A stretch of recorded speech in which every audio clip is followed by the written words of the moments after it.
Hey guys, तो मैं आप सभी के लिए थ्रोन ऑफ सील के लेटेस्ट एपिसोड को लेकर आ चुका हूँ। इस वीडियो में हम कंप्लीट एपिसोड को ही कवर अप कर देंगे। इस एपिसोड की स्टार्टिंग में हमें एक सिचुएशन का सीन देखने के लिए मिलता है, जहाँ पर एक नरेटर वॉइस अर्थ मैजिशियन के बारे में जानकारी दे रही थी।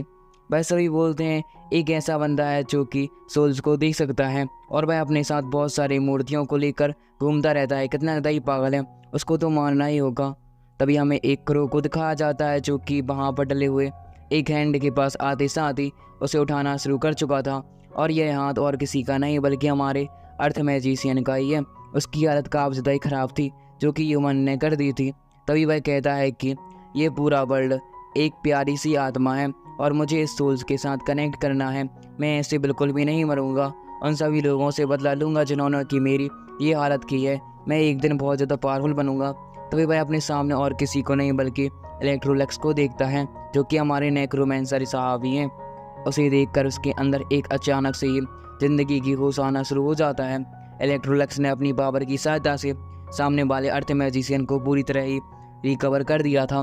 साथ ही साथ इलेक्ट्रोलक्स ही वह स्थान है जिसने कि यहाँ पर अर्थ मैजिशियन को बचाया। अर्थ मैजिशियन इलेक्ट्रोलक्स के खिलाफ बिल्कुल भी नहीं जा सकता, उसके लिए अपनी जान भी दे सकता है। और हाओ चेन था उसका सक्सेसर है। तो आप समझ ही गए होंगे कि अगर यहाँ पर अर्थ मैजिशियन हाओ चेन के साथ हो जाता है तो बहुत ज़्यादा मज़ा आएगा। हमारा सीन यहाँ से कट होकर प्रेजेंट में आता है, जहाँ पर हम हाओ चेन को देखते हैं जो कि यहाँ पर अर्थ मैजिशियन की स्टोरी सुनकर काफ़ी ज़्यादा ही दुखद होता है और कहना शुरू कर देता है कि मैं आपके खिलाफ लड़ूंगा और जीत कर ही बताऊंगा, क्योंकि आखिरकार मुझे भी अपना सपना पूरा करना है। जिस तरह आपने ज़िंदगी की हो बिल्कुल भी नहीं कोई, उसी प्रकार मेरा भी एक सपना है कि मैं सारे के सारे जो डीमंस हैं उनको ख़त्म करके या फिर एक ऐसा वर्ल्ड स्टैब्लिश करूँ जहाँ पर डीमन और ह्यूमन अच्छी तरीके से रहते हों।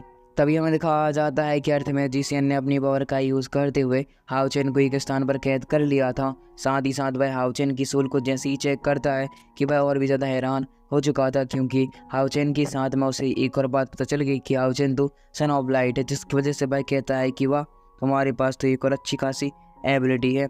तभी हाओ चेन को एक रीज़न आता है जिसमें कि वह छोटा नन्हा सा रोबोट आकर हाओ चेन को इसके बारे में बता रहा था कि तुम्हें सतर्क रहने की आवश्यकता है, क्योंकि यह तुम्हें किसी प्रकार की इल्यूजन में डाल सकता है। अचानक से हमारे मैजिशियन को देखते हैं जिसने कि चारों तरफ का माहौल ही चेंज कर दिया था और यह माहौल काफ़ी ज़्यादा ही खतरनाक दिखाई दे रहा है। सॉरी फॉर नॉइस, बट क्या ही कर सकते हैं। तभी हमें दिखाया जाता है कि वहाँ पर अर्थ मैजिशियन अपनी पावर को कंटेन करते हुए हमारे प्यारे हाओ चेन को अटैक करने के लिए आ जाता है।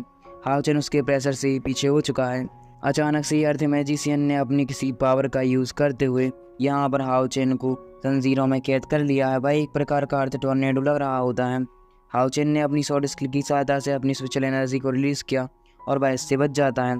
अचानक से इन दोनों के बीच में आइकॉनिक लेवल की कॉम्बैट फाइट शुरू हो जाती है। यहाँ पर हम देखते हैं कि हाओ चेन काफ़ी ज़्यादा ही कमज़ोर पड़ता हुआ दिखाई दे रहा था, क्योंकि जैसे ही वह आसपास अटैक करने के लिए चला था, अर्थ मैजिशियन ने अपने बहुत सारे फायर बॉल्स के साथ साथ हाओ चेन पर अटैक करना शुरू कर दिया है। हाओ चेन को तो रास्ता भी नहीं मिल रहा होता है, क्योंकि एक प्रकार का इल्यूजन है, जहाँ हाओ चेन जाता वहीं उसके रास्ता चेंज कर दिया जाता। उसके सामने बहुत सारे पत्थर आते हुए दिखाए जाते हैं और शॉर्ट स्किल की सहायता से वह इसे डिस्ट्रॉय कर देता है।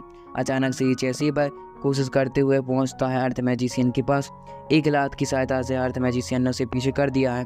हाओ चेन ने अपने दोनों ही ड्रैगन्स को बाहर निकाल दिया होता है और जैसे ही वह अटैक अर्थ मैजिशियन को लगता है कि वह तो बहुत ही ज़्यादा खुश था। वह कहता है कि वह इतना ज़्यादा ही पप्पू से उत्तराधिकार यानी कि सक्सेसर को इलेक्ट्रोफ्लेक्स ने चूज़ किया है, कैसे बनोगे कक्का। और ऐसा कहते हुए उसने अपनी एक और बहुत ज़्यादा खतरनाक सी टेक्निक जिसकी सहायता से वहाँ पर मल्टीपल्स निडल अपीयर हो जाती हैं और वह निडल जाकर हाओ चेन को लगना भी शुरू हो चुकी थी। हाओ चेन से खूनते बच रहा होता है। यहाँ पर हम देखते हैं चारों तरफ भी धुआं धुआं हो चुका था। धुआं में से बहुत सारे जो अटैक्स होते हैं वह अर्थ मैजिशियन की ओर आते हैं, जो कि हाओ चेन कर रहा था। और अर्थ मैजिशियन ने काफ़ी ज़्यादा आसानी से निर्डॉज कर लिया है। अचानक से ही धुआं में से एक चैन बाहर निकल कर अर्थ मैजिशियन को हाओ चेन के पास घसीटती है। हाओ चेन जैसे ही देख लेता है कि इसके पास तो अच्छा खासा मौका है। अर्थ मैजिशियन कमज़ोर है नहीं, क्योंकि उसने अपने किसी प्रकार के दो वेपन्स को बाहर निकाल लिया है और उन दोनों की सहायता से फाइट करने के लग जाता है, जिसमें कि एक हैमर होता है तो दूसरी स्टिक। और यहाँ पर इन दोनों के बीच में ही अपने अपने वेपन को लेकर कॉम्बैट फाइट होना शुरू हो जाती है। अचानक से अर्थ मैजिशियन अपनी मैजिकल स्टिक का यूज़ करते हुए मल्टीपल अटैक्स कर देता है हाओ चेन पर, जिन्हें डॉस करते सरते वह जैसे ही आगे पहुँचता है तो उसे काफ़ी ज़्यादा तकलीफ हो रही थी। पर जैसे जैसे वह पहुँच तो जाता है, अर्थ मैजिशियन अपने गदे यानी कि हैमर को लेकर उसके ऊपर एक खतरनाक सा अटैक कर चुका है, इसकी सहायता से वहाँ के आसपास का माहौल तो चकनाचूर हो जाता है और हाओचेन की तो वो धुलिंग कर रहा होता है। हाओचेन तो इससे बच भी नहीं पाता, उसके अटैक इतने ज़्यादा ही खतरनाक थे, क्या ही बता सके। एक बार तो हाओचेन की गर्दन पर वह मैजिकल स्टिक लगते लगते बच जाती है। दूसरी बार हैमर से अटैक कर देता है तो हाओचेन शॉर्ट से ब्लॉक करता है, पर वह पीछे आकर गिर चुका है। उसकी हालत बिल्कुल लगभग मरने की कगार पर आ चुकी है। अचानक से हाओचेन अपने नेक्रोमेंसर के फर्स्ट स्टेज में सीखी हुई एक टेक्निक, जिसका नाम तियानजियान किंगडम टेक्निक है, उसका यूज़ करता है। और जैसे ही वह ऐसा करता है कि अर्थ मैजिशियन ने अपने मैजिकल स्टिक को लाख गुना ज़्यादा बड़ा कर लिया है। हाओचेन तभी अपनी डिवाइन पावर को एक्टिवेट करते हुए अपनी शॉट की सहायता से दो वहाँ पर डिवाइन व्हील बनाता है और एक खतरनाक सी बहुत ही ज़्यादा बड़ी शॉर्ट्स और इस तरफ बड़ी मैजिकल स्टिक दोनों ही आपस में टकराती हैं। वहाँ पर एक खतरनाक सा ब्लास्ट कंडक्ट होता है। हाओचेन तो पीछे आकर गिर चुका है, उसकी जो टेक्निक्स होती है जिसके कारण उसके अपरेंस चेंज हो चुका था, फिर से नॉर्मल हो जाता है। अर्थ मैजिशियन का यहाँ पर इस अटैक के कारण मास्क टूट गया है। भाई अर्थ मैजिशियन इतना ज़्यादा ही डरावना लग रहा है, क्या ही बताऊँ। हाओचेन भी उसे देखकर खतरनाक रूप से रिएक्ट करता है। तभी हमें दिखाया जाता है हाओचेन बेहोश हो चुका है। अर्थ मैजिशियन जो कि हाओचेन के पास आते साथ ही उसकी सोल को चेक करता है तो उसे आसपास बहुत सारी हाओचेन की मेमोरीज दिखती हैं और वह समझ जाता है कि हाओचेन के अंदर दृढ़ता साहस भरा हुआ है। वह देखता है किस तरह हाओचेन ने अपने टीममेटों के साथ पल व्यतीत किए, वह कितना ज़्यादा ही साहसफुल है, किसी को भी बचाने से दूर नहीं होता। इसी कारण यहाँ पर नेक्रोमेंसर ने उसे अपना सक्सेसर स्वीकार किया है। अर्थ मैजिशियन शायद हाओचेन को अपनी टेक्निक देख चुका है, पता नहीं। हमारा सीन यहाँ से कट हो जाता है। हमें दिखाया जाता है एक अच्छी खासी जगह पर जहाँ पर सारे के सारे लोग सोते हैं और यहाँ पर जैसे ही हाओचेन उठता है तो उसे अपने आस पास कुछ भी दिखाई नहीं देता। वह इसके सामने छोटे छोटे घर बने हुए थे। आगे जाकर बढ़ता है तो वहाँ पर एक प्रकार की सिटी थी जो कि बहुत ज़्यादा छोटी थी और वहाँ पर अर्थ मैजिशियन अपनी कुछ मूर्तियों को बना रहा होता है। अर्थ मैजिशियन का फीस आप देख ही सकते हैं। अर्थ मैजिशियन जैसे ही हाओचेन को देखता है तो हाओचेन कहता है कि आपका मुखौटा हट गया, मुझे इसके लिए माफ़ कर दिया। अर्थ मैजिशियन उसके पास आते हुए कहता है कि मैं समझ गया, आज तक जो मैं अपने चेहरे को प्रोटेक्ट कर रहा था और सभी लोगों से डर रहा था कि मैं जैसे ही उनके सामने जाऊंगा तो मैं मेरा मजाक बनाएंगे, इस कारण मैं मुखौटा पहन के रखा हुआ था। पर जैसे ही मैंने तुम्हारी मेमोरी को चेक किया तो मैं समझ गया कि आखिरकार चेहरे का कोई महत्व नहीं होता। इसी कारण अर्थ मैजिशियन अपनी मूर्तियों के साथ खेलता रहता है और उनके अंदर किसी प्रकार की सोल को भी वह भर देता है, इसी कारण उसका थोड़ा बहुत मनोरंजन हो सके। वह बाहर निकलने से डरता है, केवल मुखौटा लगाकर ही जब नेक्रोमेंसर का कोई काम आता है तभी जाता है। हाओचेन कहता है कि किसी ना किसी के पास एक विशिष्ट एबिलिटी होती है और यहाँ पर हम देखते हैं कि यही सिमिलर बात और किसी नहीं बल्कि नेक्रोमेंसर ने अर्थ मैजिशियन ने की थी, पर उस समय इसको यह बात ज़्यादा सुनाई या फिर दिखाई नहीं दी। अचानक से हमें दिखाया जाता है हमारा सीन फास्ट का, जहाँ पर इलेक्ट्रोफ्लेक्स के पास हमारा अर्थ मैजिशियन आते हुए कहता है कि आपने मुझे क्यों बचाया, मैं तो काफ़ी ही बदसूरत हूँ। अर्थ मैजिशियन की ऐसी बातों को सुनकर इलेक्ट्रोफ्लेक्स कहता है, नहीं तुम बदसूरत नहीं हो, तुम मेरी नज़रों से अपने आप को देखो, तुम बहुत ज़्यादा खूबसूरत लगोगे। और यही सिमिलर बात हमारा हाओचेन भी कर रहा था। दोनों की वाणी एक जैसी होती है, इसलिए हम देखते हैं हाओचेन जो कि अपने पास्ट की मेमोरी के पल याद करते हुए कहता है, मैं भी लगता था कि मैं बहुत ज़्यादा कमज़ोर हूँ, पर मैंने अपने आप को बड़ा किया। मुझे अपनी मॉम, फादर और यहाँ पर सभी लोगों को शांति से व्यतीत करना है, इसलिए मैंने डिसाइड किया कि मैं एक दिन बहुत ज़्यादा पावरफुल बनूंगा। जिन लोगों ने भी अर्थ के जो ह्यूमन्स है उनको तड़पाया, उनको सबक सिखा कर ही रहूँगा और यह मेरी एक दृढ़ता मुझे स्ट्रॉन्ग बनने के लिए चेतना के रूप में आगे बढ़ती रहती। ऐसी बातें करते हुए देखकर जो यहाँ पर होता है हमारा अर्थ मैजिशियन भाई पिघल चुका था, पर भाई भी अभी थोड़ा और टेस्ट लेना चाहता था, जिसकी वजह से हम देखते हैं कि उसने अपनी पावर का यूज़ करते साथ ही मल्टीपल पत्थर को हाउचेन की तरफ भेज दिया था। हाउचेन उससे बचते हुए अभी भी अर्थ मैजिशियन से फाइट कर रहा था।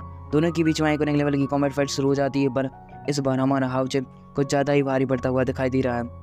अर्थ मैजिशियन हाउचेन की एबिलिटी को और ज़्यादा चेक करना चाहता था, इसकी वजह से भाई अपने हैमर का यूज़ करते हुए एक टेक्निक को परफॉर्म करने लगता है। हाउचेन इसी का मौका पाकर एक स्लैशिंग अटैक की सहायता से उसके हैमर को दूर कर देता है। आज का माहौल फिर से ही पहले जैसा होना शुरू हो चुका है।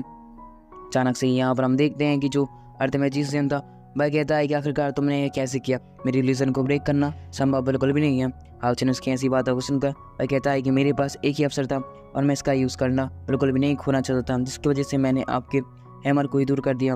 वास्तव में आप रिलीजन बनाने में काफ़ी ज़्यादा ही मास्टर है। यहाँ पर अर्थ मैजिशियन भी हाउचेन की तारीफ करता है कि वाह, तुम तो सच में ही कुछ ज़्यादा कैपेबल हो। मुझे लगा था कि तुम तो एक पप्पू इंसान हो, बट नहीं, इलेक्ट्रोब्लक्स ने तुम्हें चूज़ करके अच्छा खासा काम किया है, और वैसे भी तुम्हारे पास सन ऑफ लाइट की पावर भी है, और अब नेक्रोमेंसर के सक्सेसर भी तुम बन गए हो। तो भाई साहब अब तो तुम्हें दुनिया जीतने से कोई नहीं रोक सकता, और मुझे भी अब दुनिया को जाकर देखना है एक न्यू वैल्यू से, जो कि अब मुखौटे से नहीं बल्कि अपने चेहरे से। इसलिए भाई हाउ चैन को अपना स्वामी स्वीकार कर लेता है, मास्टर बन चुका है। अर्थ मैजिशियन की जो अर्थ पावर होती है वह हमारे हाउ चैन के अंदर, उसके लॉकेट के अंदर समा जाती है। हमारा सीन यहाँ से कट होकर बाहर आता है, जहाँ पर हम देखते हैं कि जैसे ही वह टेस्ट कंप्लीट हो चुका है, उसके सारे के सारे दोस्त उसे देखने के लिए आगे बढ़ते हैं। हाउ चैन वहाँ पर आ जाता है, और हाउ चैन को ऐसा देखकर हमारा प्यारा जो होता है ब्रदरलैंड भाई ये नहीं पूछता कि आपकी हालत ठीक है, भाई यह पूछता है कि हमारा नया गार्ड कहाँ है। आप जानते हैं ब्रदरलैंड को पैसे गार्ड और सौरा से ही मतलब होता है। हाउ चैन कहता है कि अरे अरे वो थोड़ी देर बाद आए, में से ही वो मेरी बात थोड़ा कम ही सुनता है। अचानक से हमें दिखाया जाता है कि वहाँ पर लिटिल रोबोट आ चुका है, जो कि आते साथ ही कहना शुरू कर देता है, देखो तुम सभी लोग यहाँ पर काफ़ी दिनों से हो, जिसकी वजह से जो टावर ऑफ इन्फिनिटी है उसकी पावर कम हो चुकी है, और तुम लोगों की यहाँ पर रहने की ड्यूरेशन जो कि एक लिमिट तक ही होती है, उसकी लिमिट ब्रेक डाउन होने वाली है। अच्छा ये हुआ कि तुम यहाँ से निकल जाओ। अब इस बातों को सुनकर थोड़ा बहुत तो इन सभी लोगों को झटका भी लगता है, क्योंकि आप जानते हैं या और किसी से नहीं बल्कि हमारे वाओ से पंगा लेकर आ चुके हैं डीमन लॉर्ड का बेटा। हाँ तो बस अगर ये बाहर जाएंगे तो काम तमाम होने ही वाला है। बहुत सारे डीमन का इंतजार कर रहे होंगे, पर टावर ऑफ इन्फिनिटी की पावर खत्म हो जाने की वजह से इनको वहाँ पर आना ही पड़ता है। जैसे ही वह वहाँ पर पहुँचते हैं तो सारे के सारे लोग ही काफ़ी ज़्यादा हैरान थे। भाई कहते हैं कि अगर हमें यहाँ से निकलना है तो कौरे वाले रास्ते से जाना होगा। हाउ चैन वहाँ पर उनको मैप भी दिखाता है, और भाई ऐसे ही चलती चलती बहुत दिन बीत जाते हैं, और रास्ते में बहुत सारे कंकाल भी मिल रहे थे। तो यह काफ़ी ज़्यादा ही हैरान भी थी। यह एक प्रकार का इल्यूज़न है, क्योंकि ये काफ़ी ज़्यादा ही 5-6 दिनों से ट्रैवल कर रहे हैं, और किसी भी प्रकार से ये इल्यूज़न को ब्रेक डाउन नहीं कर पाए हैं, और ये लगभग उसी स्थान पर भटकते ही जा रहे होते हैं। अचानक से हमें यहाँ पर दिखाया जाता है हमारे प्यारे हावी को, जो कि कहता है रुको मैं करता हूँ कुछ ना कुछ, और वह अपनी ओर का यूज़ करते साथ ही आसपास के इल्यूज़न को ब्रेक करने के लिए आगे बढ़ना शुरू हो चुका है। हाउ चैन और हाउ चैन के साथ ही उसका पीछा करते हैं। यहाँ पर हम देखते हैं वाव को, जो कि एक जगह पर आ जाता है, और वहाँ पर आते साथ ही एक खतरनाक सी दाड़ लगाता है, और अपनी पावर एनर्जी की सहायता से आसपास के डार्कनेस और को ब्रेक डाउन करना शुरू हो चुका है। जैसे ही वह वहाँ पर पहुँचते हैं एक टावर सा दिखता है, और टावर देखते ही हैं वो कि उनके ऊपर एक खतरनाक सा स्पिरिचुअल प्रेशर आना शुरू हो चुका है, जिसकी वजह से वह वो भी नहीं हो पा रहे थे खड़े।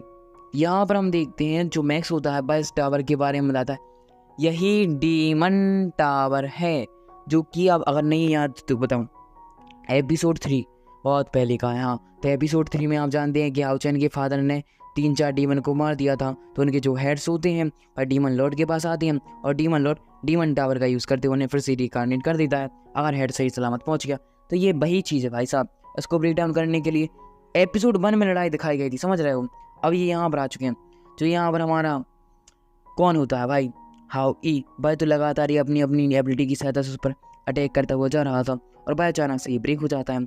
ऐसा होना तो संभव ही नहीं है, क्योंकि 5-6 गार्ड मिलकर जब उसे ब्रेक नहीं कर पाए, तो ये वाला नकली वाला था, मतलब स्कल्लो रैम के जो डीमंस हैं वह रिकवर किए जाते हैं, समझ गए। पर इनके ऊपर प्रेशर अभी भी बढ़ा हुआ था।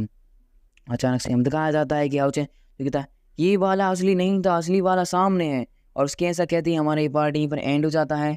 अब इसका नेक्स्ट पार्ट मैं चाहता हूँ तो कल ही अपलोड कर दो, बट आए तो भी तो इसका नेक्स्ट पार्ट आपको 2-3 दिन में देखने के लिए मिल जाएगा, जो कि मैं नोवेल एक्सप्लेन करूँगा। Thank you for watching, and तब तक के लिए गुड बाय।